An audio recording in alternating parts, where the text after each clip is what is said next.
In this video, we'll look at how to create your library account online. First, you can click the link in the description box to access the registration form. In the form, make sure that you select Newcomb Library at Homerton Healthcare as your home library. Then, fill in your basic details, such as your name and email address. At the bottom of the form, don't forget to tick that you've read and agree to the terms and conditions. Here, you'll need to enter the verification code, which is already provided in the next line on your screen.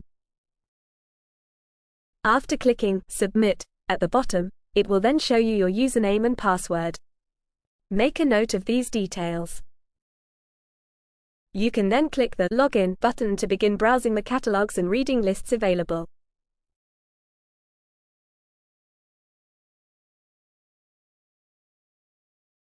If you have any questions, please contact the library services team at huh-tr.newcomblibrary@nhs.net.